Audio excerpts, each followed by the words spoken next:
서울시 교육청이 서울 자사고 13곳 가운데 신일고, 경희고, 세화고 등 8곳의 자사고 지정을 취소하기로 했습니다. 탈락 가능성이 높다는 전망이 나왔던 하나고는 취소 대상에서 빠졌습니다. 자사고와 학부모들은 의도된 자사고 죽이기라며 강하게 반발했습니다. 반면 시민단체들은 봐주기 평가에 불과했다며 모든 자사고를 폐지하라고 주장했습니다. 오늘 새벽 윤석열 검찰총장 후보자의 인사청문회가 끝나기 직전 윤우진 전 재무서장에게 변호사를 소개해주었다는 윤 후보자의 2012년 녹음 파일이 언론에 공개되면서 위증 논란이 불거졌습니다. 전략물자가 북한으로 흘러갔다는 일본 정부의 의혹 제기에 우리 정부가 전혀 근거가 없다고 했습니다. 이런 가운데 일본 참의원 선거에서 수출 규제 문제는 자민당에도 별로 도움이 안 되는 걸로 나타났습니다. 서울 부가현동에서 반지하 집에 사는 여성의 모습을 4차례 몰래 훔쳐본 50대 남성이 경찰에 붙잡혔습니다. 스피드스케이팅의 이승훈 선수가 과거 후배를 폭행한 정황이 드러나서 1년 동안 국내 대회 출전 정지 징계를 받았습니다. 어제 밀착 카메라의 보도 이후 나방과 해충에 대한 제보가 이어지고 있습니다. 전국으로 번지고 있는 벌레떼 습격 실태를 분석합니다. 서울 은평구의 한 마트입니다. 일본 맥주가 놓여 있어야 할 자리가 이렇게 비어 있고요.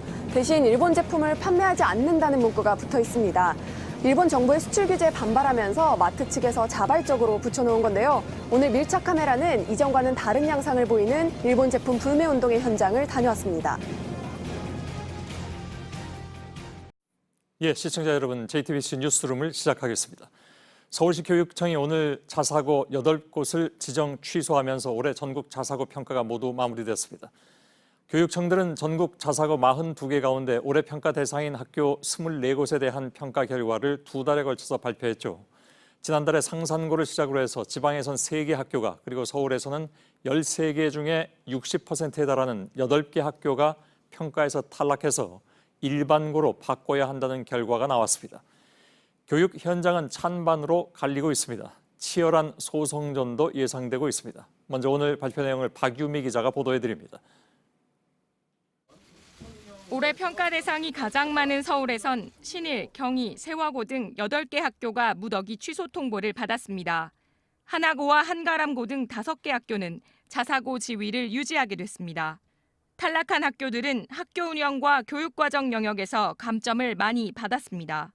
다양한 선택 과목 개설과 선행학습 방지를 위한 노력 등에서 상당수 학교의 평가 결과에 아쉬움이 남습니다. 한대부고를 제외한 7곳은 2014년 평가 때도 재지정 기준에 미치지 못했지만 당시엔 교육부 반대로 자사고로 남았습니다. 서울교육청은 이들 학교가 개선 노력이 부족했다고 밝혔습니다. 오늘 발표를 마지막으로 올해 평가 대상 전국 24개 학교 가운데 11개 학교가 취소 절차를 밟게 됩니다. 교육부 동의를 거쳐 취소가 확정되면 내년 신입생부터 일반고 지위로 선발합니다.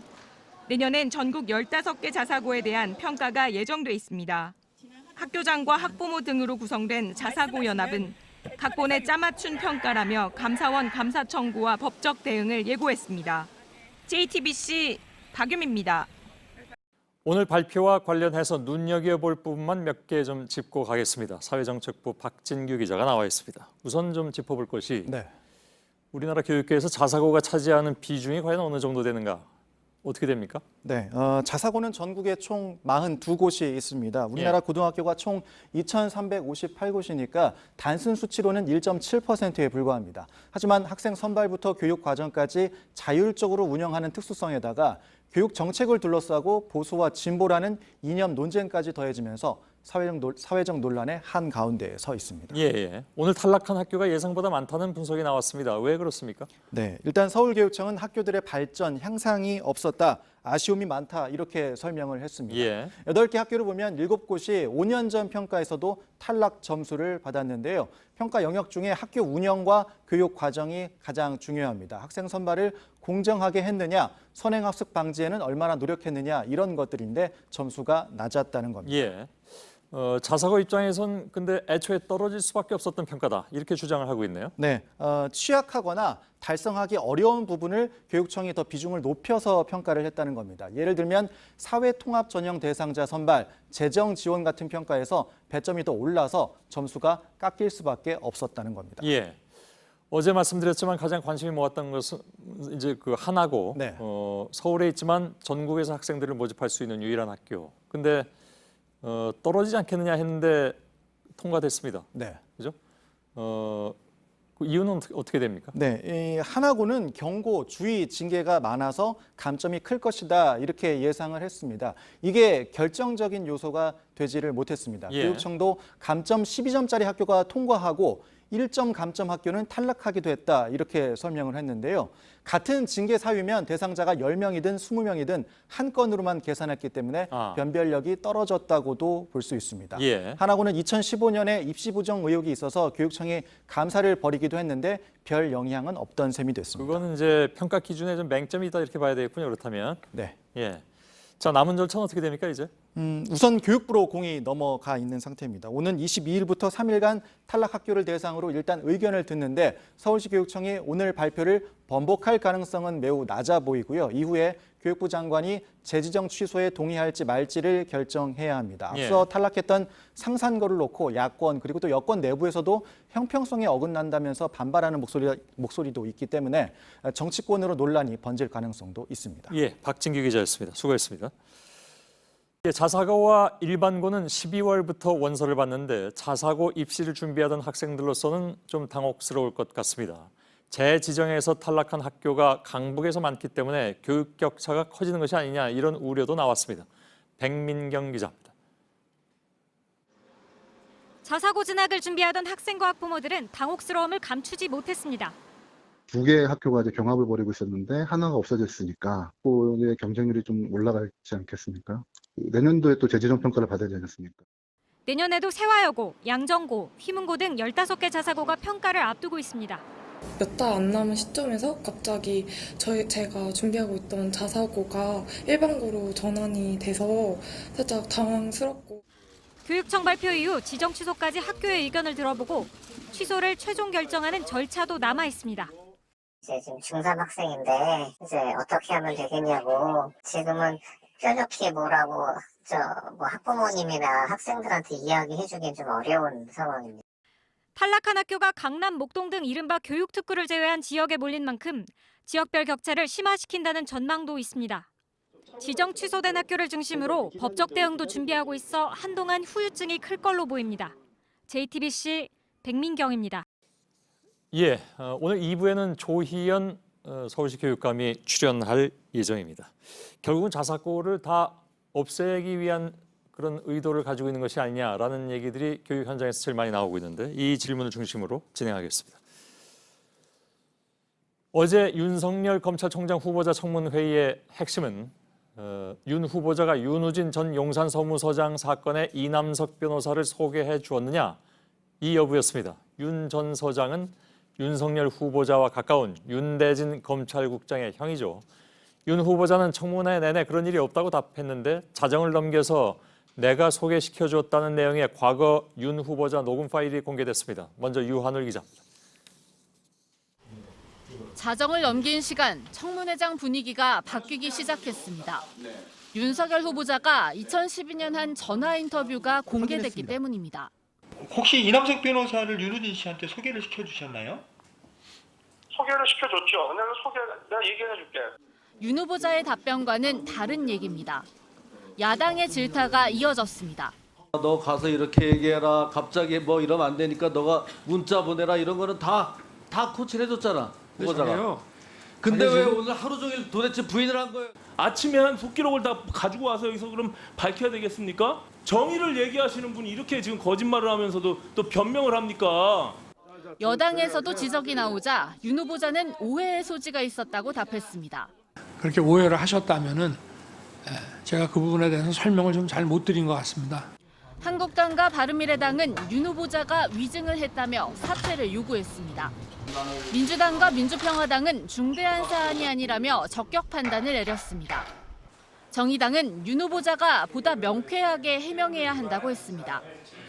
이런 가운데 윤 후보자는 병역 면제 사유인 부동시 논란과 관련해 오늘 분당 서울대병원 진단서를 국회에 제출했습니다. 진단서엔 두 눈이 부동시를 보이고 있다고 돼 있습니다. JTBC 유한울입니다. 예, 그런데 이렇게 논란이 커지자 이 건에 관련된 두 사람이 모두 해명에 나섰습니다. 먼저 윤대진 법무부 검찰국장은 윤석열 후보자가 아니라 본인이 이남석 변호사를 직접 형에게 소개했다고 말했습니다. 이남석 변호사도 입장을 냈는데 윤우진 전 서장을 만나긴 했지만 선임계를 내고 정식 변론을 하지는 않았다고 밝혔습니다. 이도성 기자입니다. 윤대진 검찰국장은 자신 때문에 벌어진 일이라고 했습니다. 윤 국장은 취재진과의 전화통화에서 대검 중수부에서 일할 때 부하였던 이남석 변호사를 친형 윤우진 전 용산세무서장에 소개했다고 했습니다. 그런데도 윤석열 검찰총장 후보자가 아끼는 후배인 윤 국장에게 법적으로 문제가 될까 봐 자신이 이 변호사를 소개한 것처럼 인터뷰했다는 겁니다. 언론 인터뷰를 했던 2012년 12월에는 윤 후보자가 서울중앙지검 특수일부장, 윤 국장은 대검찰청 중수 2과장을 맡고 있었습니다. 윤 국장이 직접 자신의 형에게 변호사를 소개했다면 법적으로는 문제가 없습니다. 변호사법은 수사기관 공무원이 변호사를 소개할 수 없도록 규정하고 있지만 가족은 예외로 인정하기 때문입니다. 이남석 변호사도 취재진의 입장문을 내고 당시 변호사 선임에 대해 오해가 있었다고 밝혔습니다. 윤 전 서장을 소개한 건 윤 후보자가 아니라 윤 국장이라는 설명입니다. 다만 이 변호사는 윤 전 서장을 만나 말상대를 해줬을 뿐 형사변론을 하거나 선임계를 낸 일이 없다고 덧붙였습니다. JTBC 이도성입니다. 예, 이 쟁점은 딱 두 가지로 요약될 수가 있습니다. 윤 전 세무서장에게 변호사를 소개한 문자 메시지 속에 윤 과장이 누구인가? 근데 이 윤 과장은 당시 두 사람이었던 것으로 어저께 저희들도 보도를 해드렸죠. 즉 윤대진 그리고 윤석열 두 사람이 모두 과장이었던 것입니다. 또 윤석열 후보자의 2012년 인터뷰와 어제 청문회 발언 가운데 어느 말이 맞는가 하는 것이죠. 당시 경찰 수사팀장과 윤 후보자의 청문회 진술을 바탕으로 해서 2012년에 어떤 일이 벌어졌는지 서복현 기자가 정리해봤습니다. 시작은 2012년 7월 경찰 수사를 받던 윤우진 전 세무서장이 이남석 변호사에게서 받은 문자 메시지입니다. 소개를 받아 연락했던 내용입니다. 윤석열 검찰총장 후보자가 같은 해 12월 언론에 이 변호사를 소개해준 사람이 본인이라고 말한 것도 이 문자 때문입니다. 지금 몇 달 지난 상황에서 기자들이 변호사 소개해줬다는 문자가 있다고 하니까. 그런데 문자에 윤석열이란 이름은 없었습니다. 근데 그 윤석열이란 이름이 들어간 게 아니라 윤 과장이 소개한 뭐 이렇게 제가 보고를 받은 걸로 알고 있습니다. 문자 속 윤 과장이 윤석열 후보자인진 당시엔 수사 대상도 아니었습니다.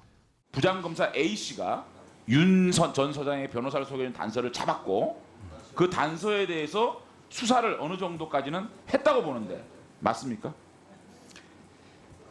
그건 아닙니다. 왜냐하면 이거는 오보입니까? 그건 오보라고 생각됩니다. 윤대진 검찰국장과 이 변호사 둘 다 윤 과장은 당시 대검 과장이던 윤대진 국장이었다고 주장하고 있습니다. 2012년 윤석열 후보자의 인터뷰와 배치되는 내용으로 거짓 증언 논란을 만든 단초입니다. 청문회가 끝나기 직전 마이크가 꺼진 줄 알았던 윤 후보자가 한 얘기입니다. 대진이를 좀 보호하려고 저렇게 말을 쓸 수 있는데 사실은 이남석이가 대진이 얘기 듣고 했다는 거거든요. 자신을 보호하려던 거란 윤대진 국장의 주장과 같습니다. 경찰은 부인했지만 당시 검찰 안팎에선 경찰이 윤대진 국장에게 보복하려고 형인 윤 전 서장을 수사한다는 소문이 돌았습니다. 법원도 윤 전 서장의 판결문에서 경찰 수사는 검사인 동생이 전 경찰 고위 간부를 구속한 게 원인일 수 있다고 했습니다. 하지만 그래도 문제는 남습니다. 본인은 동료애라고 말할 수 있을지 모르지만 결국 제 식구 감싸기였단 비판 때문입니다. 이 부분에 대해선 해명이 필요하다는 지적이 여당에서도 나오고 있습니다. JTBC 서복현입니다. 예, 일본이 한국에 수출한 전략 물자가 북한으로 흘러들어갔다. 이것이 일본이 제기한 의혹인데 이 의혹에 우리 정부가 어떤 근거도 없다면서 정면으로 반박하고 나섰습니다. 한일 양측 당국자들이 얼굴을 맞대는 것은 오는 12일이고 장소는 도쿄가 될 것으로 보입니다. 이 모임의 성격에 대해서도 양측의 기싸움이 있습니다. 이희정 기자입니다.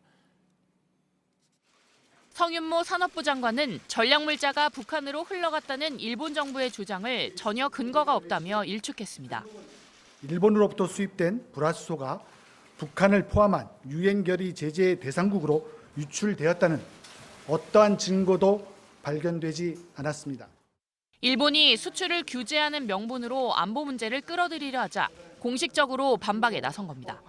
근거 없는 이러한 의혹 제기는 한국의 전략물자 수출 통제 제도를 높이 신뢰하는 국제사회의 평가와는 완전히 상반된 것입니다. 일본은 근거 없는 주장을 즉시 중단하길 바랍니다. 일본이 대북 제재 문제를 들고 나선 건 국제사회, 특히 미국의 개입을 막으려는 시도란 게 전문가들의 시각입니다. 이에 맞서 우리 정부도 본격적인 여론전에 들어갔습니다. 우선 오늘 밤 제네바에서 열리는 WTO 이사회에 이번 수출 규제를 긴급 의제로 올립니다. 일본의 조치가 어떤 명분도 없으며 자유무역 원칙을 정면으로 위반한 것이란 입장을 공식적으로 밝히겠다는 겁니다. 한일 정부 간 협의와 관련해선 산업부는 12일 도쿄에서 실무진이 만나는 방안을 조율하고 있다고 밝혔습니다. JTBC 이희정입니다. 일본 정부 역시 강경한 반응을 이어가고 있습니다. 곧바로 일본 쪽 반응을 좀 알아보겠습니다. 도쿄 윤서령 특파원이 연결돼 있습니다. 자, 윤 특파원, 아까 제가 12일에 한일 간에 만나서 논의를 하는 데 있어서 기싸움이 좀 있다라고 표현을 했는데 일본 쪽은 이게 무슨 협의를 하는 것이 아니다. 그냥 자신들의 입장을 설명할 뿐이다. 이렇게 얘기를 하고 있죠. 네, 그렇습니다. 일본 정부는 이번에 한일 수출 당국 간 협의가 열리더라도 이는 실무 레벨의 대응이다라고 못을 박았습니다. 지난주에 발표한 수출 규제 조치에 대해서 한국 측이 설명을 해달라고 해서 만나는 것이지 이 문제를 한국 정부와 협의하거나 조율할 문제는 아니란 얘기입니다. 직접 얘기를 들어보겠습니다. 예. 事実確認についてはですね、これは我々としても説明をすることはやぶさかではありませんので、事務レベルで対応していきたいというふうに思っています。 예. 뭐 실무 레벨이라니까 우리도 그냥 실무 레벨로 받아들이면 그만이라는 생각도 일견 들긴 합니다. 또 문 대통령의 수출 규제 철회 요구에 대해서도 철회하지 않는다. 이렇게 강경하게 얘기를 했고요. 네, 오늘 이 주무부처인 세코 경제산업상이 기자회견에서 상당히 거침없는 발언을 내놨습니다. 문 대통령의 철회 요구와 협의 요청에 대해서도 협의 대상도 아니고 철회도 전혀 생각하고 있지 않다고 말했습니다. 또 한국에 대해서 추가 조치 가능성에 대해 어떻게 생각하느냐라는 질문에 한국하기에 달려있다라는 식의 발언을 내놨습니다. 이 역시 직접 들어보겠습니다. 예. これはですね、もう極めて韓国の対応次第だというふうに思っています。当然、拡大する可能性もありえますし、あるいはきちっと輸出管理がしっかり行われているということになればですね、逆に、状況をですね少し緩くするということもあり得る。 예. 뭐 솔직히 듣기 거북한 얘기들이 계속 나오고 있긴 합니다.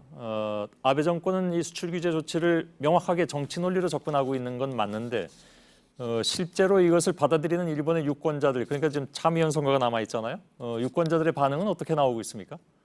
네, 지난주부터 이 참여연 선거전이 본격적으로 진행되고 있는데요. 일본 선거판 속의 수출 규제 조치를 현장에서 취재했습니다. 예.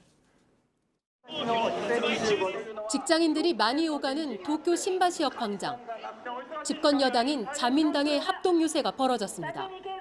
아베 내각의 핵심인 스가 요시히데 관방장관도 지원 유세에 나섰습니다.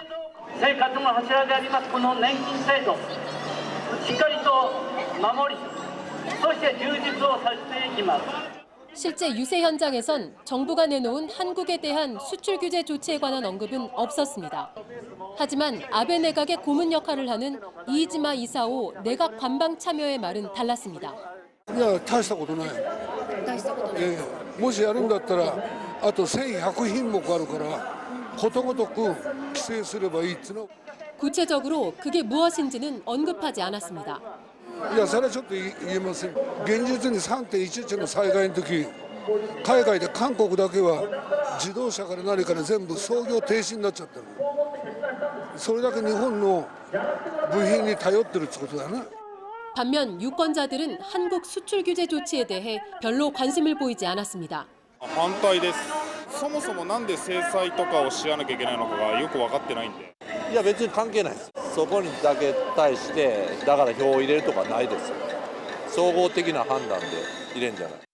지난주 요미우리 신문 여론조사에선 아베 내각 지지율이 2%포인트 하락하는 등 한국 대리기는 지지율 상승에 도움이 되지 않는 것으로 나타나고 있습니다.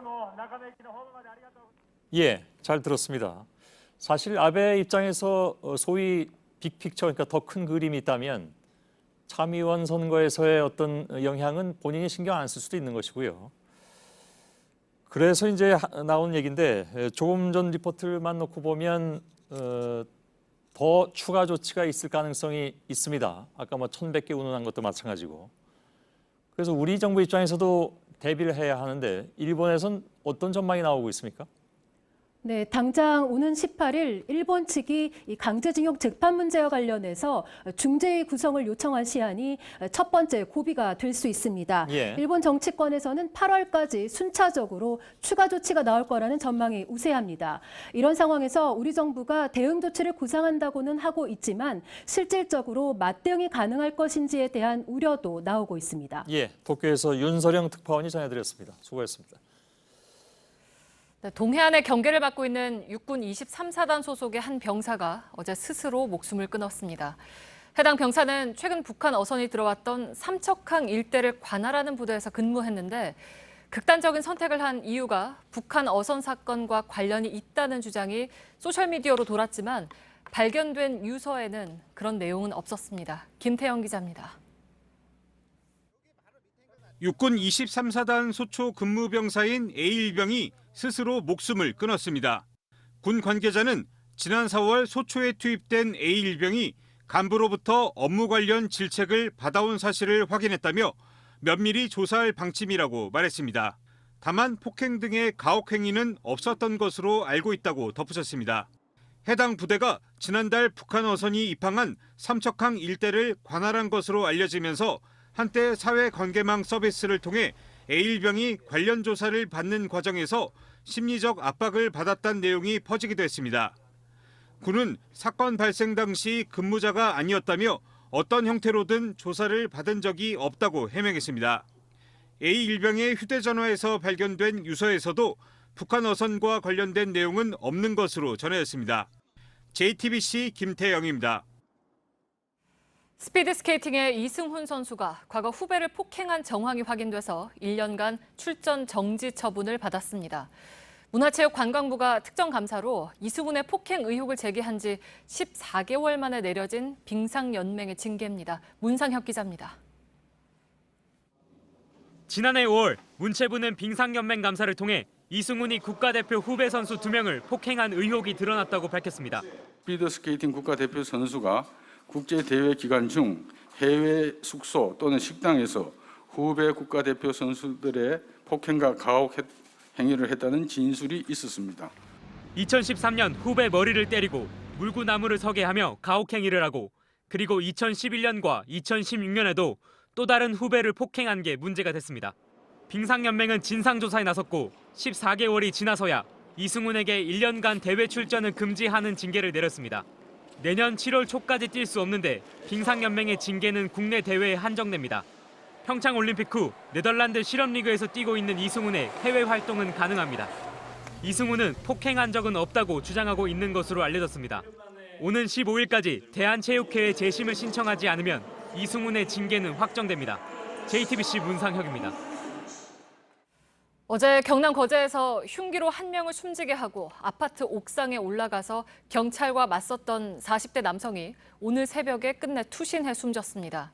경찰이 밤새도록 설득했지만 막지 못했습니다. 바닥에 둔 안전 깔개도 별 소용이 없었습니다. 배승주 기자입니다. 오른손에 흉기를 든 남성이 계단으로 뛰어갑니다. 살인사건 피의자 45살 박모 씨입니다. 어제 오후 2시 17분쯤 이 아파트 상가 1층 복도에서 전처의 회사 대표 57살 A씨에게 흉기를 휘둘러 숨지게 하고 달아났습니다. 이런 경우 비슷한 게 한 번 있었거든. 지금 와이프는 도망가고 지금 이제 쫓아가고 난 그런 줄 알았다니까. 이후 박 씨는 아파트 20층 옥상으로 올라가 출동한 경찰과 대치했습니다. 박 씨는 범행에 사용한 흉기를 지닌 채 위태롭게 난간 위에 서 있었습니다. 이 때문에 경찰은 박 씨에게 쉽게 다가가지 못한 채 일정한 거리를 둘 수밖에 없었습니다. 경찰은 위기 협상 요원 6명의 범죄 분석관까지 투입했습니다. 하지만 박 씨의 마음을 돌리지 못했습니다. 우리가 가까이 다가가려고 하면 이제 뒤로 물러서서 토신하려는 시도가 있었고, 자수를 생각해 보겠다던 박 씨는 날이 밝자 극단적 선택을 하고 말았습니다. 경찰과 맞선 지 14시간이 지난 뒤였습니다. 전처와의 문제로 인해 가지고 내가 먼저 간다라는 내용입니다. 5층과 10층, 15층용 안전깔개 3개가 바닥에 깔려 있었지만 소용없었습니다. 아파트 구조상 깔개를 배치할 수 없는 쪽으로 몸을 던진 겁니다. 장틀, 구조물과 또 비가름막, 지붕하고 2차 충격이 있은 후에 우리 에어메이터로 떨어지는 그런. 경찰은 박 씨가 숨져 이 사건을 공소권 없음으로 처리할 예정입니다. 다만 박 씨가 정신질환을 앓았는지와 범행을 저지른 동기 등은 수사하기로 했습니다. JTBC 배승주입니다. 네, 지난 4일 부산에선 횡단보도를 건너던 8살 초등학생이 벗겨진 신발 한 짝을 주우려다가 승용차 밑에 깔리는 사고가 났습니다. 주변에 있던 시민들이 맨손으로 차를 들어 올려서 아이를 구해냈습니다. 구석찬 기자입니다. 8살 김모 양이 좌우를 살피며 횡단보도를 건넙니다. 그런데 갑자기 신발 한 짝이 벗겨집니다. 뒤돌아 줍는 순간 좌회전하던 승용차에 깔리고 맙니다. 김양의 울음소리에 오가던 사람들이 달려옵니다. 구령에 맞춰 힘을 모아 차량을 들어올리기 시작합니다. 시민 10여 명은 1.2톤이 넘는 차량을 번쩍 들어올려 김양을 50초 만에 구조했습니다. 놀란 아이를 빼내 안고 눈물을 닦아주며 진정시키는 사람도 있었습니다. 동민 아저씨가 이게 딱 보도만 갖고 딱 자기가 딱 끌어안으면서 그래 괜찮아 있었대요. 모두들 김양이 병원으로 옮겨지는 모습을 끝까지 지켜본 뒤에야 자리를 떴습니다. 그냥 뭐 순간적으로 가진 거죠. 반자동으로. 당연히 해야 될 일인데. 경찰에 입건된 운전자는 다른 차를 보느라 미처 아이를 보지 못했다고 진술했습니다. 김양은 팔과 다리에 크고 작은 상처가 생겼지만 생명에는 지장이 없는 상태입니다. 이제 고맙다고 내가 이쪽이 가족. JTBC 구석찬입니다. 삼성 테크윈에서 해고된 노동자가 한 달째 고공농성을 벌이고 있습니다. 또 고속도로 톨게이트 노동자의 고공 시위도 열흘째입니다. 위험천만한 상황에 폭염까지 겹친 농성의 현장을 조보경 기자가 다녀왔습니다. 강남역 사거리 한가운데 우뚝 선 철탑. 이 안에는 60살 김용희 씨가 있습니다. 30일째 홀로 단식 농성을 하고 있습니다. 다리조차 뻗을 수 없는 좁은 공간, 햇볕과 비를 오롯이 몸으로 감당해왔습니다. 여기 가마솥 안에 들어가 있는 기분이죠. 그냥 뭐 참는 수밖에 없죠. 인내해야죠. 덥기도 하고 모기도 있고 바닥이 젖을 수밖에 없지 않습니까? 하루에 한 번 올라가는 물과 보조 배터리만이 김 씨의 유일한 생필품. 최근엔 폭염까지 겹쳐 건강이 더 악화했습니다.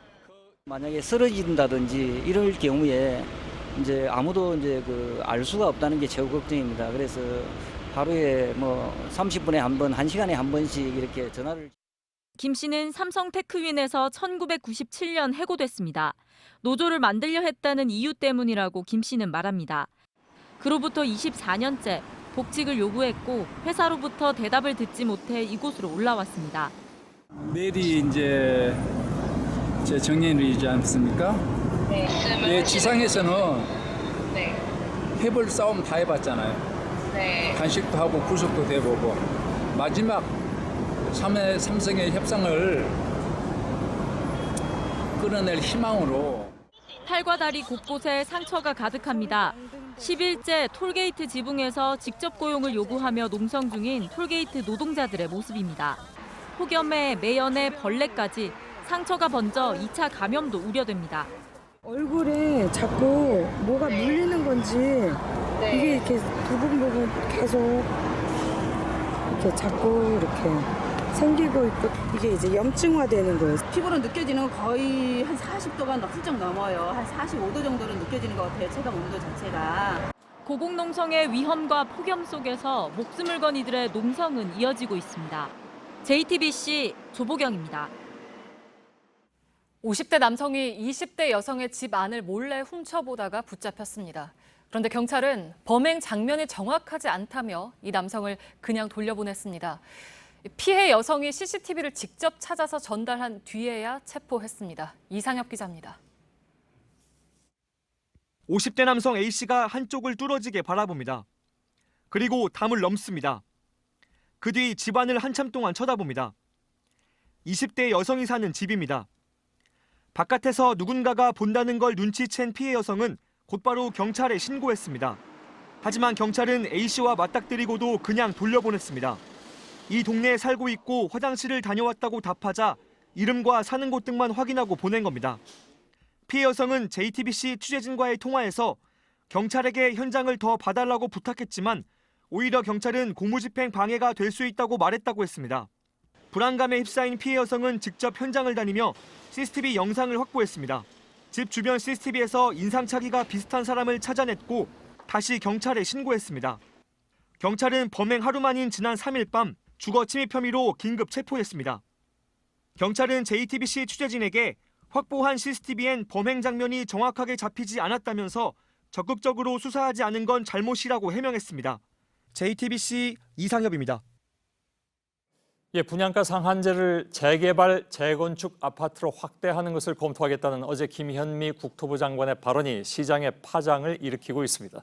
특히 강남 재건축 단지들이 긴장하고 있습니다. 분양가가 뚝 떨어지면 재건축 자체가 미뤄지는 상황도 속출할 것으로 보입니다. 박영우 기자입니다. 강남의 대표적인 재건축 단지 반포 주공 1단지입니다. 최근 이런 재건축 단지를 중심으로 강남 집값이 다시 오르고 있습니다. 잠실 주공 5단지의 시세도 지난해 최고가를 넘보고 있습니다. 강남 재건축의 반등에 서울 아파트값도 8개월 만에 상승세로 돌아섰습니다. 정부가 분양가 상한제 확대 카드를 꺼내든 배경입니다. 상한제가 적용되면 분양가는 땅값의 건축비 그리고 적정 이윤을 보탠 수준에서 결정됩니다. 이 경우 강남 재건축 분양가는 현재 3.3제곱미터당 4,700만 원가량에서 4천만 원 정도로 떨어집니다. 7천만 원에서 8천만 원인 시세와 비교하면 절반 수준입니다. 재건축을 추진하던 주요 단지에서 줄줄이 사업이 미뤄질 수 있다는 전망이 나오는 이유입니다. 이미 관리 처분 인가를 받은 단지도 영향권에 있습니다. 정부가 소급 적용하는 방안도 검토하고 있는 것으로 알려지면서입니다. 분양가 상한제는 정부가 시행령만 바꾸며 확대할 수 있습니다. 이달 중 시행령 개정안이 나오면 입법 예고를 거쳐 9월부터는 적용이 가능합니다. JTBC 박영우입니다. 출퇴근 시간에 버스를 술에 취해서 몰다가 적발된 운전기사 소식을 지난주에 전해드렸습니다. 버스기사가 소속된 회사가 감차, 그러니까 버스를 줄여야 하는 최고 수준의 처벌을 받게 됩니다. 앞으로도 이런 음주운전이 적발되면 예외 없이 중징계를 받게 됩니다. 김도훈 기자입니다. 정류장이 아닌 곳에 시내버스가 멈춥니다. 갑자기 내린 운전기사는 경찰과 파출소로 들어갑니다. 경찰 조사 결과 운전기사 A씨는 전날 마신 술이 덜 깬 채 일을 나섰습니다. 서울 강남 일대를 1시간가량 10km나 운행했습니다. 이상한 낌새를 눈치챈 승객의 신고로 경찰에 적발된 겁니다. 사건 이후 서울시가 현장 점검을 나갔습니다. 버스 회사들은 반드시 기사들의 음주운전 여부를 확인해야 합니다. 하지만 이 회사는 기본적인 음주 측정도 제대로 하지 않았습니다. 똑같은 시간대에 세대가 나갈 수도 있어요. 배차 시간에 쫓기다 보면 넘어갈 수도 있고. 서울시는 이 버스 업체에 현행법상 가장 강력한 행정처분을 내릴 계획입니다. 노선별 운행 버스를 줄이고 지원금도 끊을 방침입니다. 다른 버스 회사들도 이런 음주운전이 적발되면 똑같이 강력한 처벌을 내리기로 했습니다. 서울시는 또 지난 5월부터 버스 기사들의 음주 여부 확인 내역을 CCTV 영상으로 반드시 기록하라고 지시했습니다. JTBC 김도훈입니다. 김학의 전 법무부 차관 등에게 성접대를 하고 성폭력을 저지른 혐의로 구속 기소된 윤중천 씨가 오늘 첫 재판에 나왔습니다. 이미 2013년 수사 당시에 동영상 속 인물이 김 전 차관이 맞다고 모두 진술했다고 밝혔습니다. 그런데도 왜 6년 동안 나라를 혼란에 빠뜨린 원흉이 돼야 하는지 모르겠다고 주장했습니다. 송우영 기자입니다. 윤중천 씨는 강간치상, 사기, 공갈 미수 등의 혐의로 구속 기소됐습니다. 모두 지난 3월 법무부 과거사위원회가 권고한 김학의 전 차관 의혹을 수사하다가 드러난 범죄입니다. 오늘 윤 씨가 법정에 처음 출석했습니다. 본인은 입을 굳게 다물었고 변호인이 대부분의 발언을 했습니다. 일단 윤 씨에게 적용된 혐의는 모두 부인했습니다. 수사기관이 성과를 내기 위해 무차별적으로 수사했다고 주장했습니다. 그러면서 2013년 검찰 조사에서 동영상 속 인물이 김학이라고 밝혔는데도 왜 윤 씨가 이 사태의 원흉이 돼야 하는지 이해하기 어렵다고 주장했습니다. 처음 수사를 할 때 이미 다 진술한 걸 검찰이 덮어놓고선 이제와 혼란의 중심으로 몰고 갔다는 겁니다. 비록 억울함을 호소하는 과정에서 나온 말이지만 김 전 차관의 동영상 속 인물은 내가 아니라는 주장과 배치되는 증언입니다. 윤 씨는 사기와 공갈 미수 등 자신의 다른 혐의들에 대해서도 그런 적이 없다며 적극 부인했습니다. JTBC 송우영입니다. 현직 법원 행정처 판사와 김앤장의 변호사들이 여러 차례 사적인 모임을 가진 사실이 사법농단 재판에서 드러났습니다. 신광열 법원 행정처 기획담당관 시절에 함께 일한 전현직 판사들의 모임이어서 신기조라는 이름까지 붙었다고 합니다. 최윤경 기자의 보도입니다. 어제 진행된 사법농단 재판에서 검찰은 증인으로 나온 임종원 전 법원행정처 차장에게 신기조에 대해 아느냐고 물었습니다. 이름을 알고 있고 모임에도 참석했다는 답이 돌아옵니다. 신기조는 신광열 기획조정실의 준말입니다. 임 전 실장을 비롯해 신광열 당시 기획담당관과 기조실에서 함께 일한 전현직 판사들 10여 명의 모임입니다. 곽병훈 전 청와대 법무비서관 등 법원을 나와 김앤장으로 간 변호사들도 여러 참여했다고 검찰은 밝혔습니다.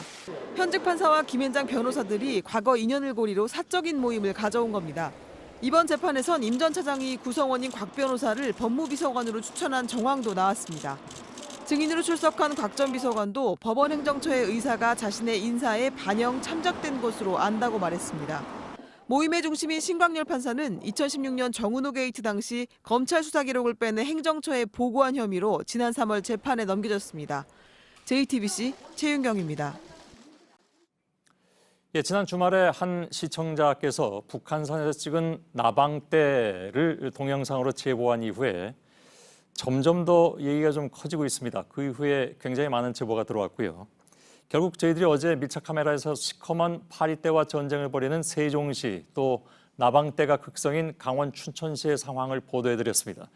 그 뒤에도 전국 곳곳에서 우리 지역도 골머리를 앓고 있다는 제보가 이어지고 있습니다. 한 제보자는 나방떼가 재난영화급이다라는 표현까지 썼습니다. 이희령 기자의 보도입니다. 시청자 제보로 현장에 가봤습니다. 쌓인 낙엽처럼 보이지만 가까이 가보니 죽은 나방이었습니다. 가로등은 나방 알로 덮였고 하수구 안에도 전봇대에도 알이 덕지덕지 붙어 있습니다. 얼마 전부터 기승을 부리기 시작한 줄전 불나방떼입니다. 때때로 직원분들은 이제 좀 가렵다는 분도 있었고요. 경기도 양주의 시청자 제보 사진입니다. 가로등 주변에 꽃잎이 가득 흩날리는 것처럼 보이지만 모두 매미나방떼입니다. 이곳도 이달 초부터 나방떼와의 싸움을 벌이고 있습니다. 이건 블랙박스 제보 영상입니다. 왜 이래? 빨리 가. 취재진이 현장을 찾았습니다. 인도와 아파트 현관, 자동차 바퀴 할 것 없이 죽은 나방과 알로 몸살을 앓고 있습니다.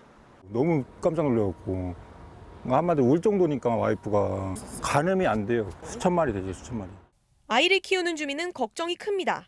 좀 애한테 기관지에도 좀 안 좋을 것 같고 애들한테는 피부에도 안 좋을 것 같고. 여긴 경기도 파주시입니다. 약구간에 알을 까기도 했습니다. 신라를 가지고 일단 거기다가 일단 한번 뿌려는 놔뒀어요. 그 알에서 애벌레 같은 게 진짜 만약에 나오면은 심각한 문제일 것 같아가지고. 온라인에서는 사람이 나방을 피해 다니고 있다. 문을 열 수 없다는 경험담이 이어졌습니다. JTBC 이희령입니다. 예, 이렇게 많은 제보가 이어지고 있어서 저희가 오늘 아예 지도를 펼쳐놓고 좀 따져봤습니다. 그 결과 나방떼의 습격이라고 해도 과언이 아니었습니다. 기동 이슈팀의 김태형 기자가 지금 나와 있습니다. 자, 전국적으로 문제가 되고 있다면서요? 네, 최근 나방대가 급증하고 있는 지역을 표시해봤습니다. 예. 서울을 비롯한 수도권과 강원도, 충북, 전남 등에서 두드러집니다. 종류가 다 다른 것 같은데요? 예, 그렇습니다. 실제로 모두 다릅니다. 경기 북부는 멸각나방, 강원도는 연노랑 귓날개 나방, 충북 단양은 줄점 불나방, 전남 여수는 열대 거세 미나방입니다. 이름이 다 그렇습니까? 네, 이름은 생긴 모양대로 지어졌기 때문에 다소 예. 복잡할 수 있습니다. 대부분 처음 들어보는 이름 같은데요. 혹시 외래종입니까? 예, 이 중에서는 모두 거의 다 토종인데요. 예. 전남 여수에서 발견된 열대 거세미 나방은 올해 처음 발견된 외래종입니다. 아, 그렇습니까? 올해 들어서 갑자기 늘어난 겁니까? 저희들이 지난주에 제보받고 확인했을 때에는 이게 평년도 이랬다. 날이 더워지면서 그랬는데 날이 갈수록 아닌 것으로 지금 얘기가 되는 것 같아서 어떻습니까? 일단 올해는 급증하고 있습니다. 예. 무더위가 빨리 왔기 때문입니다. 해충은 더운 시기에 산란 활동을 활발히 합니다. 수입 식물이 는 것도 원인 중에 하나입니다. 외래종 유충은 식물에 딸려 들어올 수 있습니다. 예. 지난해는 이례적으로 해충이 급감했는데요. 그래서 올해 체감상 더 증가했다고 느끼시는 분들이 많을 것 같습니다. 최근에는 농촌에서 도심으로 피해가 옮겨가는 추세입니다. 예. 제일 궁금한 점은 이런 나방들이 실제로 이제 사람한테 해로우냐 이런 거잖아요, 그죠? 물론 다른 것에도 해를 끼칠 수도 있지만 어떻습니까?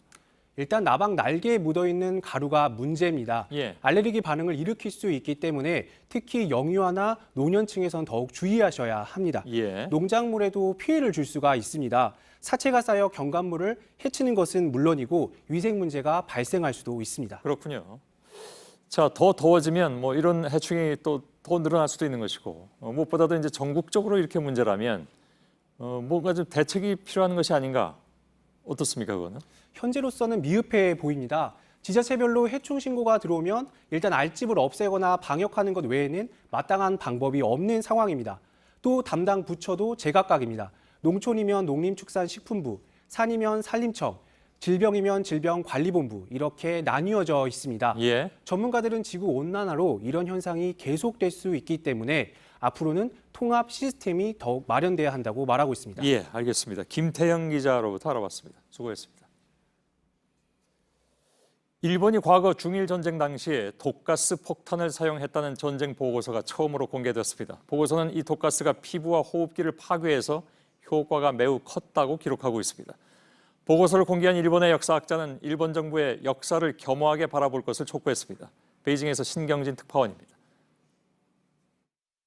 견고한 진지에 근거한 적에 효과가 막대한 특종탄을 사용했다. 황탄 사용은 이번 전투가 처음이다. 2개 중대가 48발을 사격했다. 그 효과가 몹시 컸다. 효와 14년, 즉 1939년 7월 독가스탄 부대였던 박격제 5대대의 전투보고서 기록입니다. 피부와 점막을 짓무르게 하는 수포제와 호흡기를 자극하는 기침약으로 만든 독가스탄을 한 달 동안 약 270발 발사했습니다. 일본은 1907년 헤이그 만국평화회의에서 독가스 폭탄 사용을 금지한 조약에 서명했습니다. 이번에 공개된 독가스 사용 기록은 일본의 역사학자 마스노 세이야 씨가 월간 시사종합지 세카이 8호로에 처음으로 공개했습니다. 당시 국민당 정부는 일본이 중국에서 화학무기를 1,700차례 넘게 사용했고 3만 7천 명 가까이 살상했다고 기록했습니다. 일본은 하얼빈 731 부대에서 세균전과 독가스를 개발했고 1945년 패전하면서 모든 공식 자료를 폐기했습니다.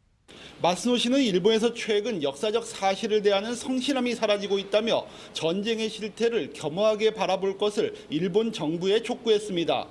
베이징에서 JTBC 신경지입니다. 최근에 40년 만에 처음으로 대만을 사실상 국가로 인정했던 미국이 이번에는 2조 6천억 원 규모의 무기 판매를 승인했습니다.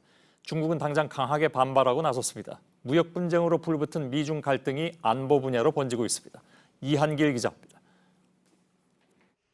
미 국무부가 대만에 대한 22억 달러, 우리 돈 2조 6천억 원어치의 무기 판매를 승인했습니다.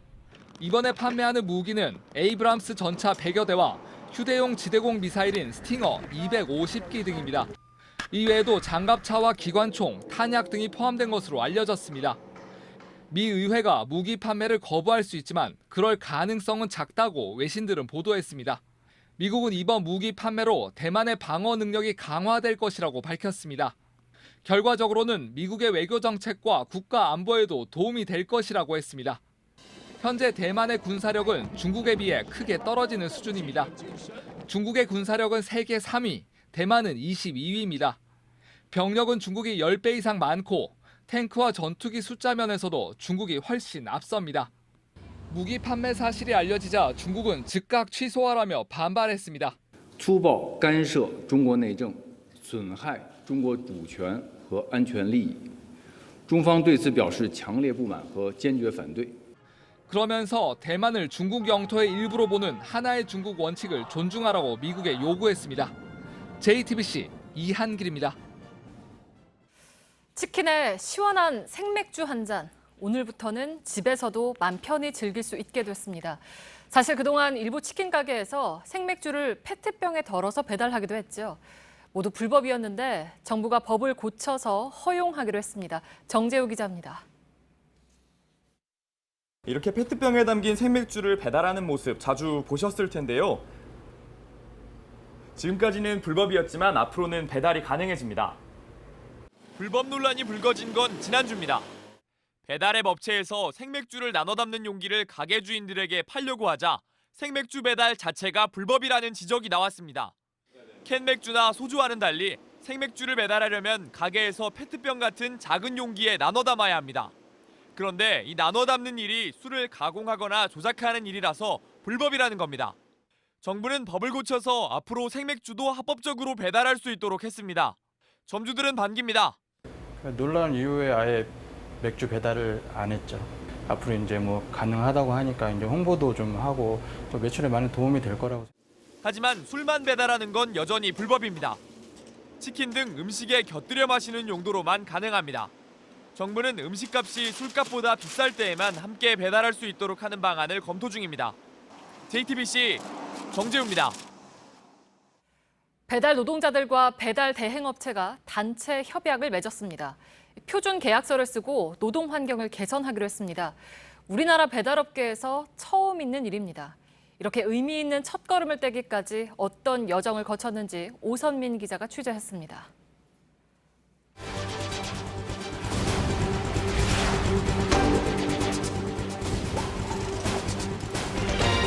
찰가방을 들고 배달을 한다고 찰가방이라고 부릅니다.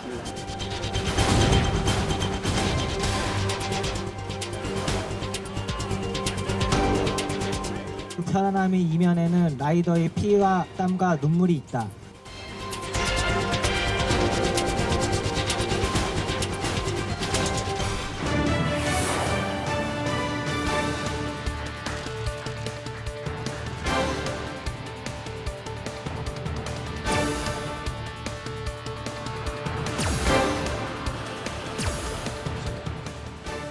충분히 다 줄 거 주면서도 지금 생활도 다 같이 되고 같이 그러니까 상생이 되는 거죠.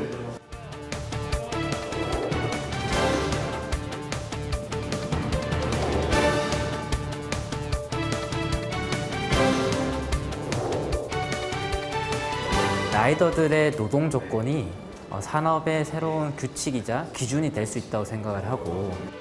JTBC 오선민입니다. 서울과 경기도를 비롯한 강원 영서에는 일주일 동안 폭염주의보가 내려질 만큼 무더위가 이어졌는데요. 내일 오랜만에 장맛비가 내리면서 더위가 한풀 꺾일 것으로 보입니다. 김세현 기상전문기자가 보도합니다.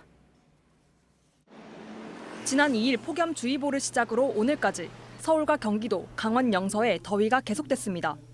지난 주말엔 서울의 낮 최고 기온이 36.1도까지 오르는 등 폭염경보가 내려졌습니다. 내일은 2주 만에 내리는 장맛비로 더위가 한풀 꺾일 것으로 보입니다. 북서쪽에서 내려온 차고 건조한 공기와 남서쪽의 덥고 습한 공기가 만나서 발달한 장마 전선을 저기압이 북쪽으로 끌어올리면서 전국에 비를 내리겠습니다.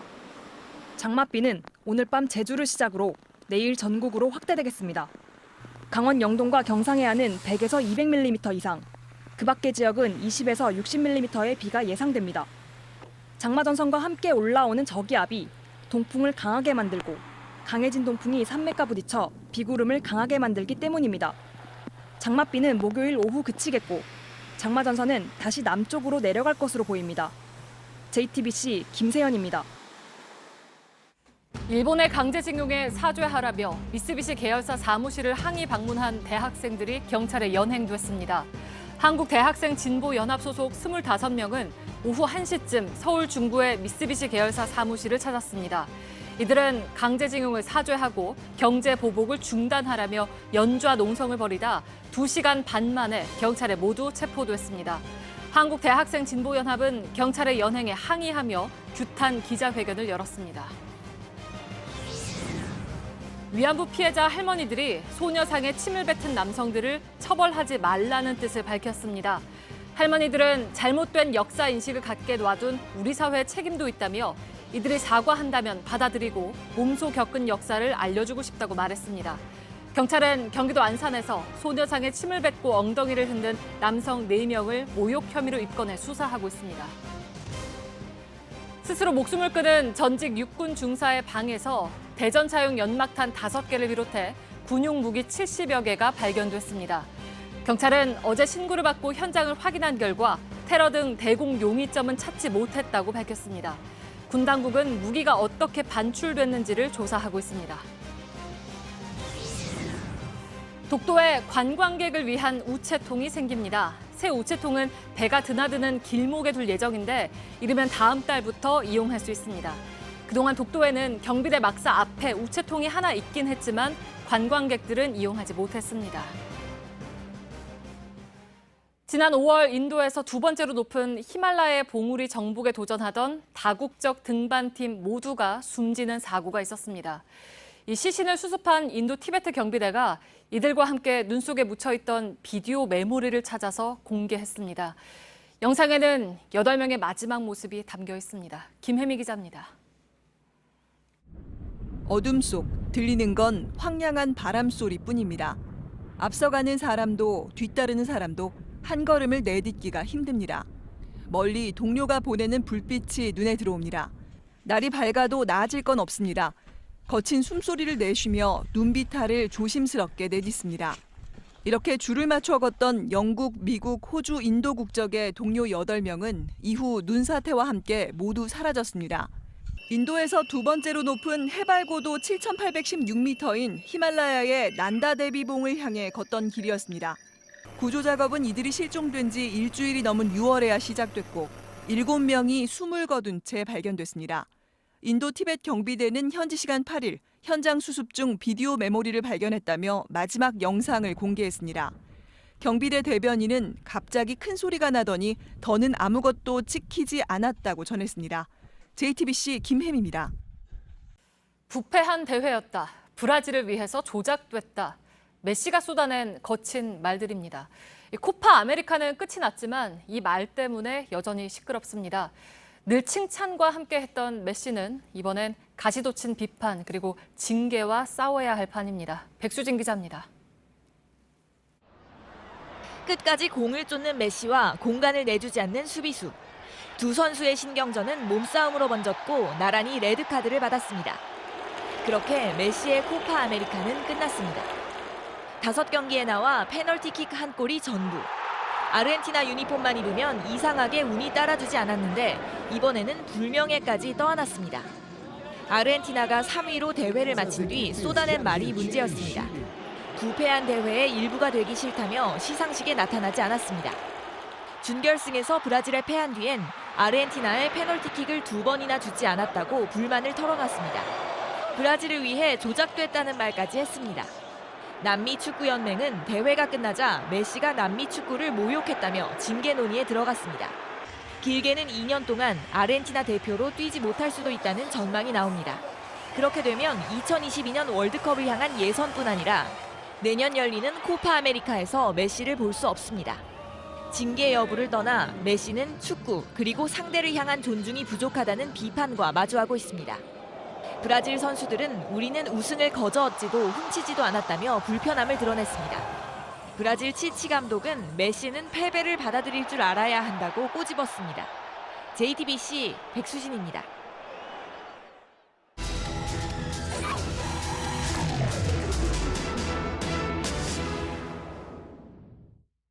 불매운동이란 말에서 불매는 사지 않는다는 뜻으로 주로 쓰였습니다. 그런데 최근에는 팔지 않는다는 불매로 의미가 넓어졌습니다. 일본산 불매운동이 바꿔놓은 모습입니다. 오늘 밀착 카메라는 팔지 않는 불매운동의 현장 곳곳을 취재했습니다. 이선화 기자입니다. 도매업체에서 반품 물건들을 수거해가고 있습니다. 서울 신림동의 한 마트인데요. 이 상자 안을 보시면 전부 다 일본 제품들입니다. 지난주부터 전국적으로 300곳이 넘는 마트에서 일본 제품 불매운동을 벌이고 있습니다.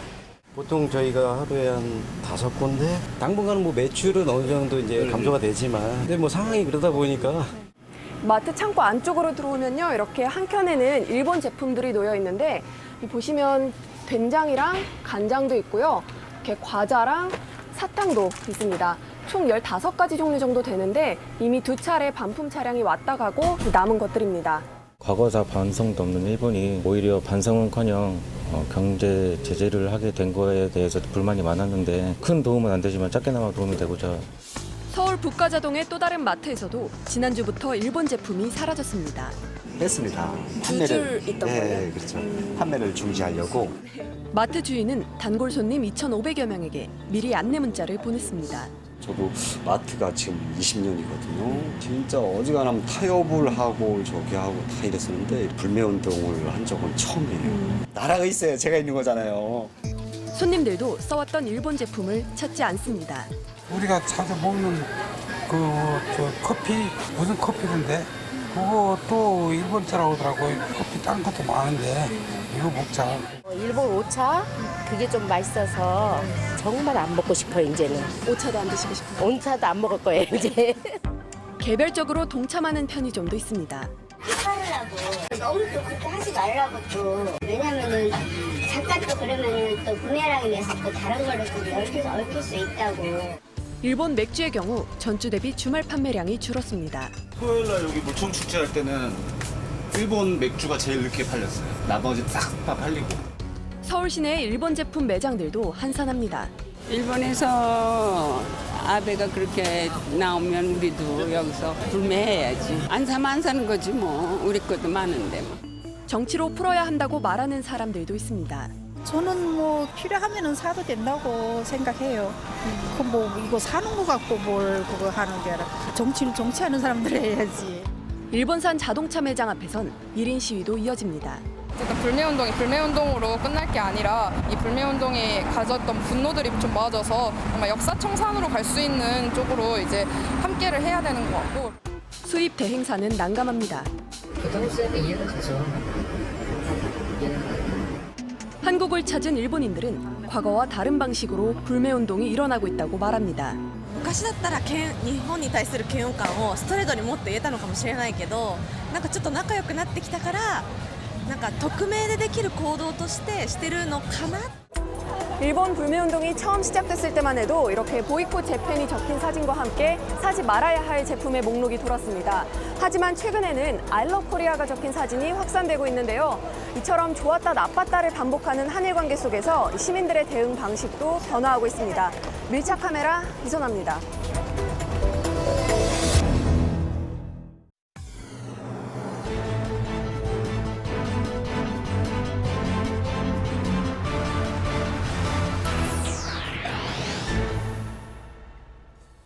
예, 뉴스룸의 앵커 브리핑을 시작하겠습니다. 학교 강당에는 기다란 줄이 10개쯤 되는 형태로 물레가 줄지어 놓여 있었습니다. 모형이나 장난감이 아닌 진짜 물레. 그 물레 안에는 입학할 학교의 번호가 적힌 은행알이 들어있었고 이제 초등학교 졸업을 눈앞에 둔 우리들은 각자 배정받은 물레 앞에 앉아서 말 그대로 물레를 돌렸죠. 오른쪽으로 2번, 왼쪽으로 1번. 그러면 은행알 하나가 물레 밖으로 툭 떨어져 나왔습니다. 물레는 그래서 뺑뺑이라는 별칭을 얻었고 우리는 그 후로도 오랫동안 뺑뺑이 세대로 불렸습니다. 우리나라에서 처음으로 시도된 평준화 교육. 1969년, 그러니까 꼭 반세기 전의 풍경이었습니다. 세상에 아이의 미래를 결정지을 학교 선택을 물레와 은행알에 맡기다니 지금은 물론 이해하기 어려운 얘기겠죠. 평준화는 그렇게 중학교에서 고등학교로 확대됐습니다. 그리고 평준화 교육에 대한 찬반 논쟁은 그 이후 한 번도 쉰 적이 없습니다. 그 때문인지 평준화 교육은 대부분 겉으로만 외쳤을 뿐 어떻게든 그 속에서 비평준화는 싹 텄습니다. 제가 들어간 중학교도 입학하자마자 IQ 테스트를 해서 우열반을 가르는 누가 봐도 비인도적인 교육을 감행했던 바, 그 우열반은 50년이 지난 지금까지도 형태를 달리하면서 존재한다는 것, 우리 모두는 압니다. 평준화 속의 비평준화는 결국 학교 단위로 옮겨가서 외고니, 자사고니 하는 형태로 변화했습니다. 자, 오늘 서울의 자사고 재지정 심사 대상에서 절반 이상이 탈락했죠. 지정이 취소된 학교들은 모두가 아우성이지만 그 아우성의 바닥을 들여다보면 결론은 또다시 입시 지옥이었습니다. 자사고가 줄어들면 조금 더 평평한 교육이 가능하다고는 하는데 결국 또 다른 형태의 비평준화는 어떤 형태로든 다시 나타날 것이라는 비낙관적 예측은 왜 자꾸 고개를 드는 것일까? 그래서 사람들은 기회의 균등함에 대한 확신에 목말라 하는지도 모르겠습니다. 드라마 속 저를 전적으로 믿으셔야 합니다 라는 말은 비평준화가 가져다줄 일부의 미래를 향한 것이 아니라 평준화가 가져올 모두의 미래를 향한 것이어야 하는 것이 아닐까? 아까 말씀드린 물레와 은행알, 1971년에 여의도 시범아파트 입주 때도 사용했고 1979년에는 법원에서도 사건 배당의 공정성을 위해서 사용했다고 하고 심지어는 1998년 프로농구 신인 드래프트에서도 썼다고 하니 무려 30년간 뺑뺑이가 공정함을 상징한 셈입니다. 그러고 보면 평준화의 목표와 방법은 그리 틀린 것 같지는 않은데. 오늘의 앵커 브리핑이었습니다.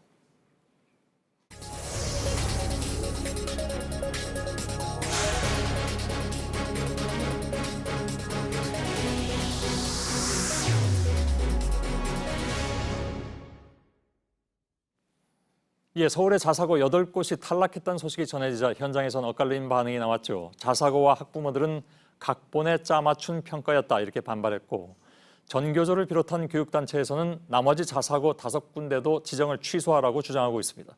먼저 배양진 기자의 리포트를 보시고 이런 문제 제기에 대한 조희연 서울시 교육감의 얘기를 들어보겠습니다. 수업을 마친 학생들의 발걸음은 평소와 다르지 않습니다. 하지만 속마음은 제각각입니다. 어떤 사람이 심사를 했는지도 얘기를 안 하고요. 심사 기준도 자세히 얘기를 안 해주고 있어서 그 부분이 조금 답답하죠. 저희는 상관없는 고사하고는 사관련해서 상관밖에 없고. 평가에서 탈락한 학교들은 예상치 못한 소식에 당황한 모습입니다. 11시 발표하는 거 보고 그때 전해드리고 그거라 학부모도 전화를 일부 학부모는 평가 결과를 받아들이기 어렵다고 말합니다. 5년 전하고 똑같거든요. 계산이 됐음에도 불구하고 어떻게 이렇게 똑같이 나올 수 있는지.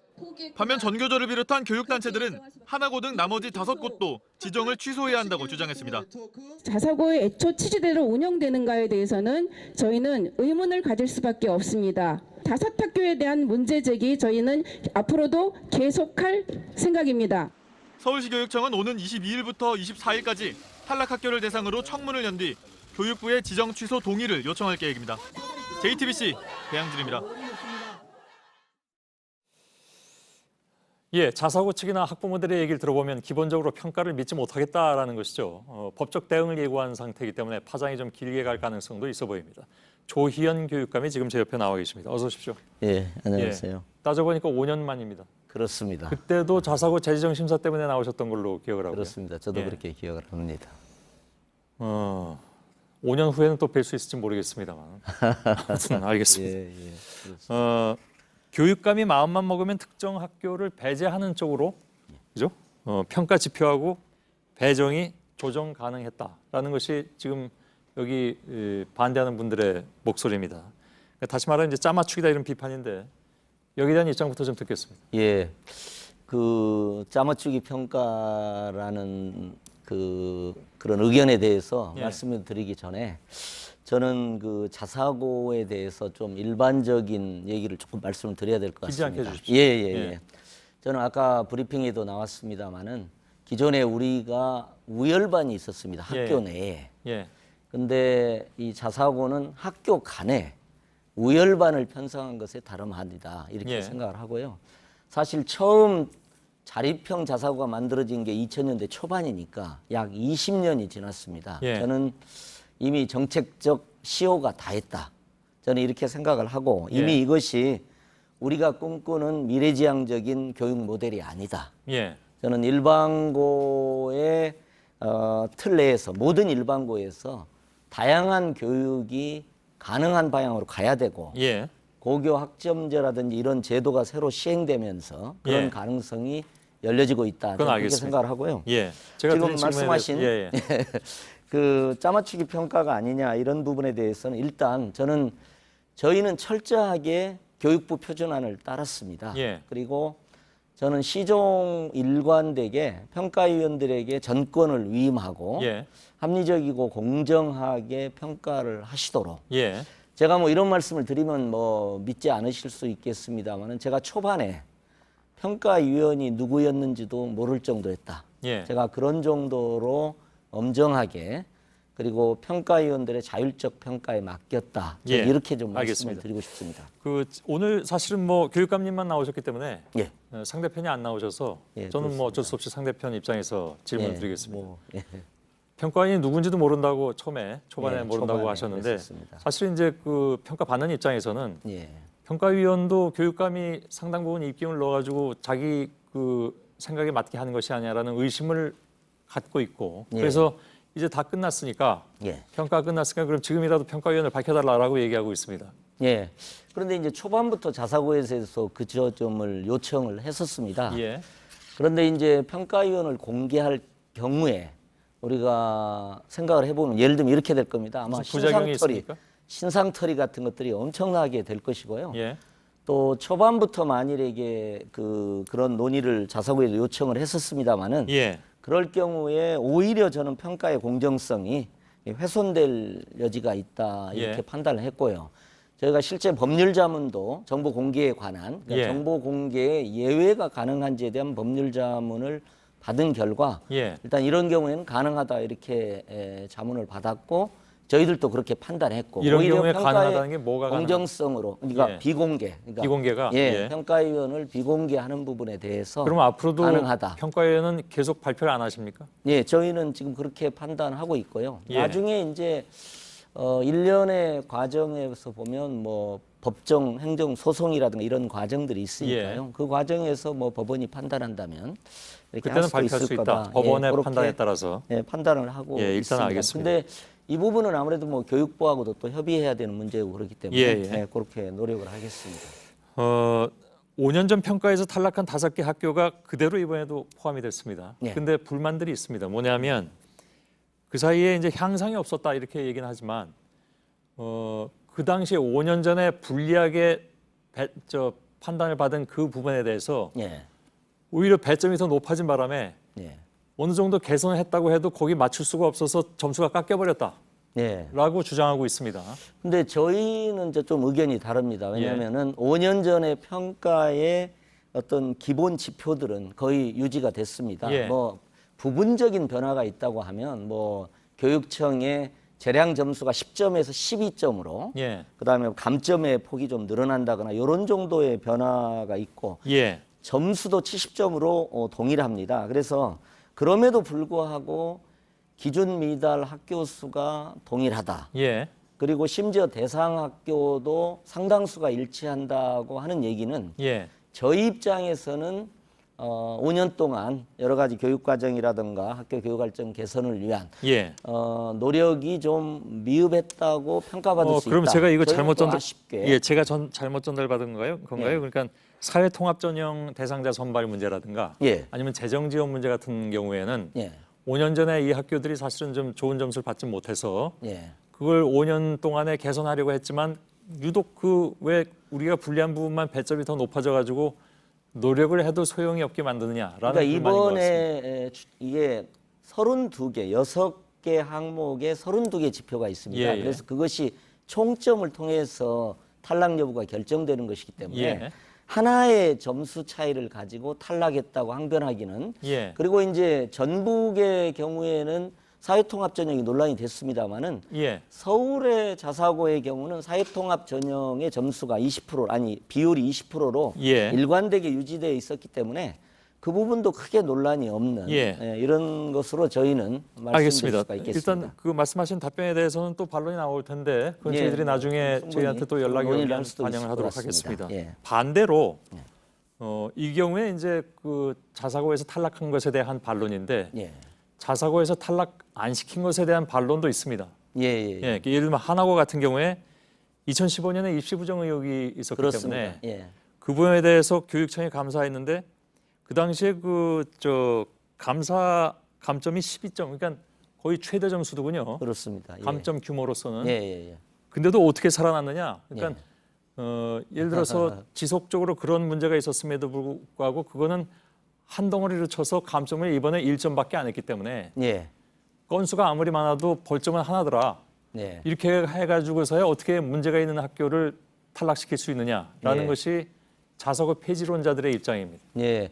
그러니까 이제 하나고의 경우는 뭐 개별 학교 사안을 가지고 구체적으로 말씀드리기는 예. 좀 부족합니다만 어차피 그 학교가 불거져 있으니까. 예, 불거져 있습니다. 근데 이제 입시 부정 의혹은 그 자체만으로서도 자사고를 취소할 수 있는 근거가 됩니다. 예. 그래서 저희도 그 당시에 엄정하게 이걸 보고 검찰 고발을 했는데 무혐의 나왔죠. 무혐의 처분이 나온 예, 겁니다. 예. 그래서 그 부분은 저희가 할 수 없었고요. 예. 이번 과정에서 감점이 상당 부분 이루어졌습니다. 예. 단지 이번에 감점은 최대치가 12점입니다. 예. 이게 아무리 감점을 하더라도 학교 운영이라든지 교육 과정에서 좋은 점수를 받으면 예. 그게 합산됐을 때 뭐 통과 가능성이 충분히 있는 것이죠. 예. 예. 알겠습니다. 일단 그 중요한 부분은 여기까지 좀 짚어보도록 할 텐데요. 예. 이게 매년 이렇게 좀 서로 이렇게 논란이 있으면 예. 이걸 어떻게 법적으로 한꺼번에 해결하는 방법은 없습니까? 예. 그래서 이제 크게 보면 이제 두 가지 방식이 있는 겁니다. 예. 지금 이제 자사고가 시행령을 근거로 그것도 법률도 아닙니다. 예. 시행령을 근거로 만들어진 학교인데 예. 지금 이제 교육부의 방침은 문재인 정부의 공약임에도 불구하고 예. 교육청이 자율적으로 평가를 통해서 일부 학교 좀 부실한 자사고를 탈락시키자. 예. 요 방침을 지금 평가를 통한 전환을 방침으로 정하고 있습니다. 예.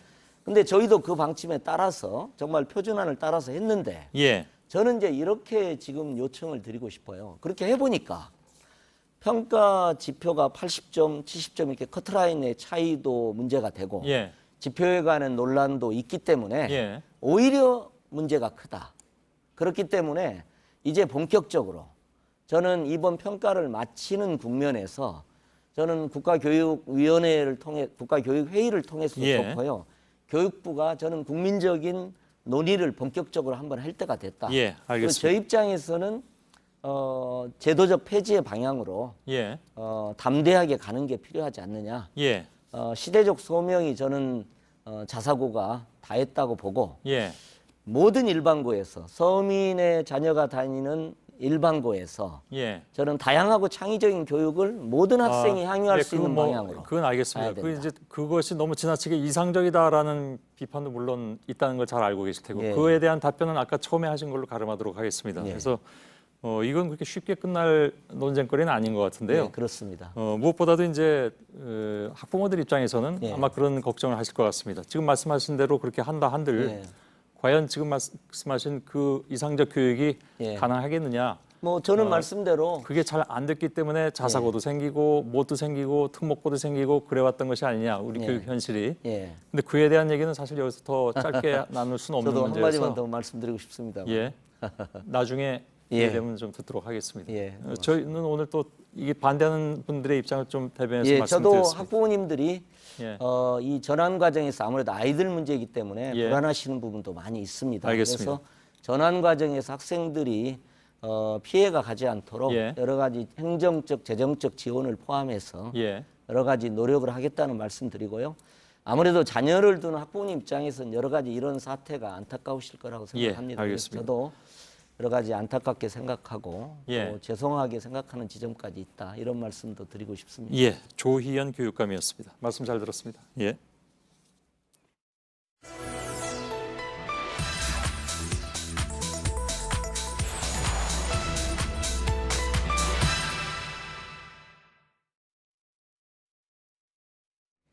네, 일본의 수출 규제에 이어서 미국도 우리나라에 무역 보복을 하고 있다. 일본에는 반도체, 미국에는 철강으로 공격당하는 무능한 외교. 최근에 이런 내용이 온라인에 퍼졌습니다. JTBC 팩트체크팀이 어디에서 나온 건지 따져보니까 바로 지난주에 뜬 미국 정부가 베트남 거쳐 수출된 한국산 철강에 최대 456% 관세 부과라는 내용의 기사가 발단이었습니다. 이 내용을 팩트체크해 보겠습니다. 이가혁 기자 나왔습니다. 네. 우선 내용 따져보기 전에 베트남을 거쳐서 수출된 한국산 철강 제품에 관세를 매긴다 좀 설명을 해주실까요? 네, 우리 철강기업 포스코는 베트남에도 공장을 운영하고 있습니다. 여기서 철강 제품을 만들어서 팔고 있습니다. 한국에서 재료를 가져와서 식히고 얇게 펴는 가공을 합니다. 물론 베트남 현지에서 재료를 조달하기도 하는데요. 한국에서 재료를 가져와서 미국에 수출까지 하기도 합니다. 네. 미국 정부는 이 두 번째의 경우에 한국에서 재료만 가져와서 베트남에서 살짝만 가공한 후에 미국에 수출한 경우를 베트남을 잠시 거치기만 한 우회 수출이라고 보고 있습니다. 미국 철강 업체들이 한국이나 대만이 이렇게 곧장 미국으로 수출하면 관세가 많이 붙을까 봐 네. 이렇게 우회를 하는 방법을 쓰고 있으니까 좀 막아달라 자국 정부에 요구했습니다. 이에 호응해서 미국 상무부가 우회 수출을 조사해서 더 많은 관세를 매기겠다 이렇게 밝힌 겁니다. 네. 그러면 그 조치가 뭐 갑자기 내려진 겁니까? 아닙니다. 미국 정부는 지난해 8월부터 조사를 하기 시작했고요. 그래서 최근 시작된 일본 정부의 수출 규제 조치야 이에 맞물려서 미국이 갑작스럽게 내린 조치다 이런 주장은 사실과 다릅니다. 네. 근데 아까 기사만 보면 관세가 최대 456%가 매겨진다라는 건데 그러면 좀 심각한 거 아닙니까? 발단이 된 지난 3일 국내 언론 보도를 좀 보시겠습니다. 미국, 베트남 거쳐서 수출된 한국산 철강에 최대 456% 관세를 붙인다. 이런 제목이 붙어 있습니다. 네. 이게 아주 틀린 건 아닙니다. 그런데 좀 자세히 볼 대목들이 있습니다. 기사의 근거가 된 지난 2일자 미국 상무부 보도자료 원본을 함께 확인했습니다. 최대 456.23% 이렇게 언급은 돼 있습니다. 그런데 이건 아예 원산지가 증명되지 않는 경우 등에 해당합니다. 미국과 무역 전쟁을 벌이고 있는 중국산 이런 경우에 해당하는 수준입니다. 우리 기업의 경우에는 한국산 재료로 베트남 현지 공장에서 가공만 해서 우회 수출이라고 인정이 만약에 된다고 해도 최대 24% 관세가 붙습니다. 네. 456%하고 24%는 너무 차이가 큰 것 같은데 그래도 24%라도 이제 매겨지면 제품이 좀 비싸니까 우리 기업에 영향이 있는 거 아니겠습니까? 그런데 꼭 그렇지 않습니다. 네. 일단 포스코 베트남 법인은 지난해 미국 상무부 조사 이후부터는 베트남 현지에서 재료를 조달해서 생산을 하고 있습니다. 네. 우회 수출이 아니라서 미국에 수출할 제품은 이렇게 이번 조치 대상이 아닌 겁니다. 그러니까 베트남에서 재료를 조달했기 때문이죠. 그러니까 잠깐 베트남만 거쳐서 수출하는 게 아니라고 해석이 충분히 가능한 겁니다. 그러니까 24%도 적용받지 않는 겁니다. 게다가 포스코가 베트남에서 미국으로 수출하는 물량 자체도 매우 적습니다. 네. 영업 비밀이라서 공개가 안 됐는데 철강업계에 따르면 포스코가 한 해 전 세계에서 생산 판매하는 게 4,100만 톤 정도가 된다고 합니다. 이 중에서 베트남 공장에서 미국으로 수출하는 건 몇만 톤 수준입니다. 네. 전문가들도 이렇게 이번 사안에 대해서 크게 문제될 것이 없다는 입장입니다. 정리를 하면 미국의 이번 조치로 인해서 베트남에 진출한 우리 철강 업체가 관세를 부과받는 경우는 거의 없다고 봐야 합니다. 또 일본 아베 정부의 수출 규제에 이어서 미국도 우리 기업을 압박하기 시작했다. 이런 식의 주장도 사실과 다릅니다. 네, 알겠습니다. 팩트체크 이가혁 기자였습니다.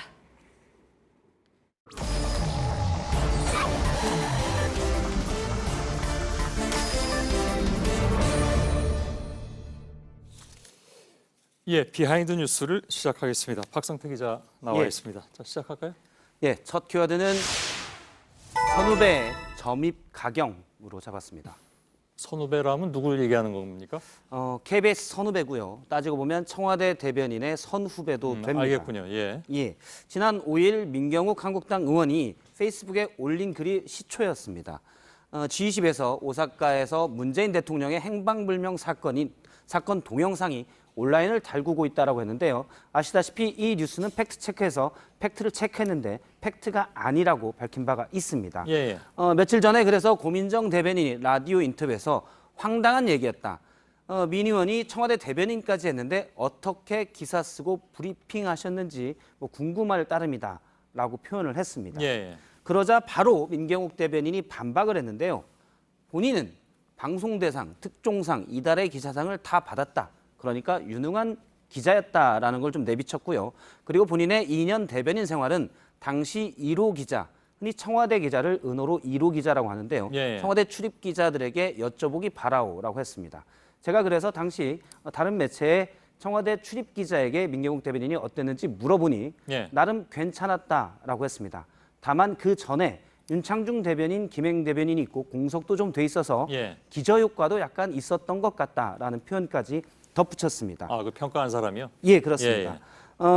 민경욱 대변인은 또 이어서 오늘 아침에 올렸던 건데요. TV 생방송에서 한판 시원하게 붙읍시다. 답을 주시게라고 했다가 아무리 후배라도 이렇게 표현하면 안 되겠구나. 답변을 기다리고 있겠습니다라고 고민정 대변인에게 얘기를 했습니다. 예. 그래서 답변은 뭐 물론 아직 안 나왔겠죠? 오후에 나왔습니다. 뭐라고요? 오후에 사실 저희 청와대 1호 기자인 안익은 반장이 고민정 대변인에게 답변을 할 생각이냐라고 물었더니 오후에 좀 늦게 쓰고 있다라는 답이 나왔었고요. 예. 오후 서너 시쯤에 올라왔습니다. 그 내용을 잠깐 보면 고민정 대변인이 정치란 무엇인가로 시작해서 상당히 길게 표현이 돼 있었고요. 역시 페이스북에 올린 글인데요. 예.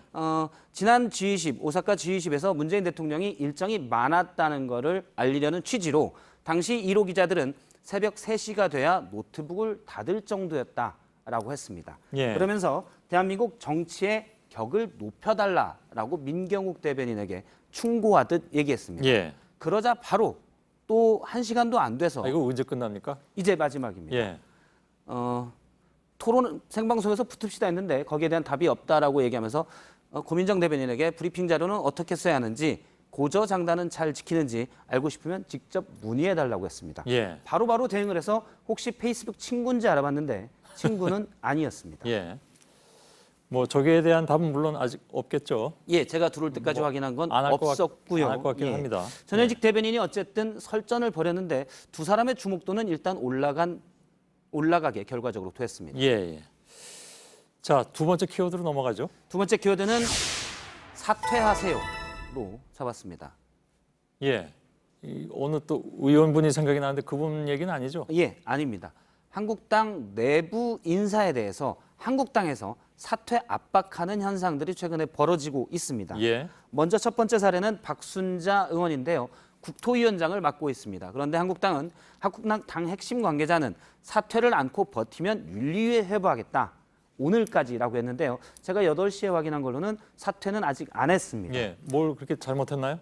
원래 국토위원장을 1년씩 나눠 맡기로 홍문표 의원과 했는데 지도부 생각은 당시 합의가 있었는데 박순자 의원은 합의가 없었다고 하고요. 박순자 의원은 이제 나눠서 그러니까 물러날 수 없다라고 지금 주장하고 있습니다. 예. 계속 물러나라는 얘기가 있자 몸도 좀 아프고 해서 병원에 열흘간 입원까지 했었는데 당시 표현을 보면 속에 열이 끓어오른다라면서 당의 사퇴 압박에 대해서 반발하는 모습도 있습니다. 예. 어제부터 의총에 병원에 입원했다가 나왔었는데요. 지금 모습을 잠깐 보면 여러 의원들에게 상당히 적극적으로 친하려 하는 모습이 있었는데 전반적으로 제가 당시 현장을 봤는데 좀 대면대면한 모습도 의원들은 보였습니다. 예. 뭐 사퇴하라는 뜻인가요? 의원들의 표정은? 일단 마음에 좀 안 든다라는 예. 분위기가 좀 익혔습니다. 아무튼 내부 갈등이 좀 있는 거군요. 그렇습니다. 다른 사퇴 압박도 있었는데 주요 당직을 맡고 있는 유일한 비박계 의원입니다. 김세연 의원인데요.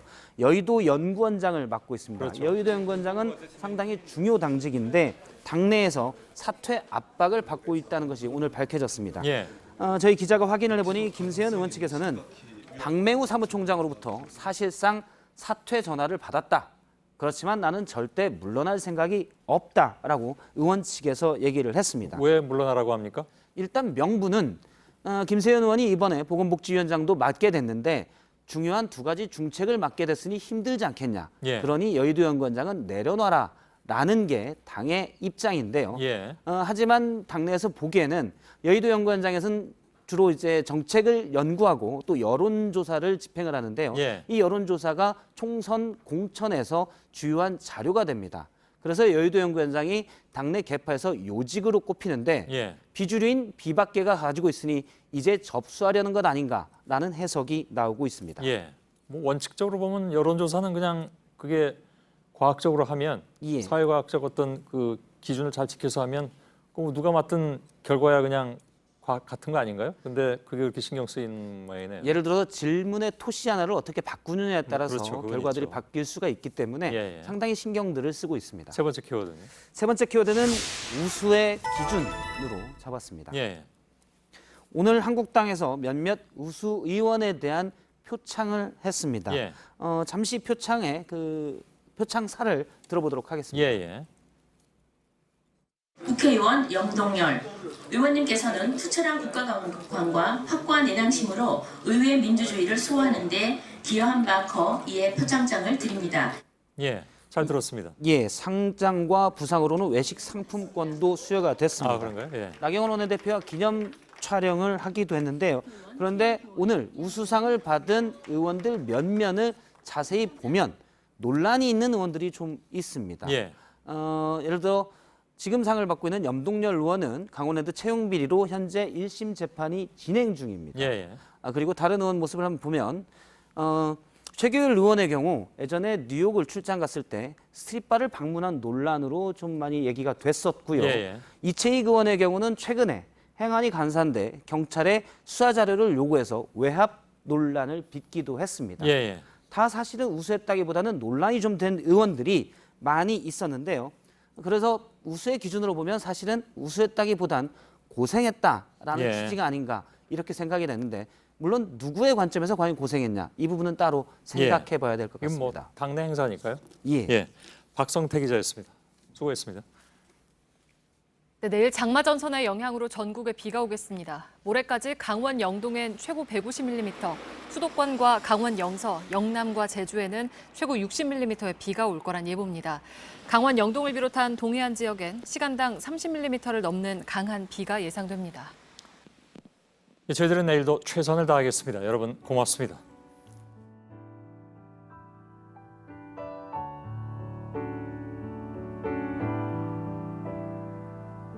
Sitting by the window of this broken down hotel, trying to write a letter just to show you that I'm well. But I've been watching all the people as they cross the marketplace, and though there really is no reason, I've been looking for your face. It's such a long way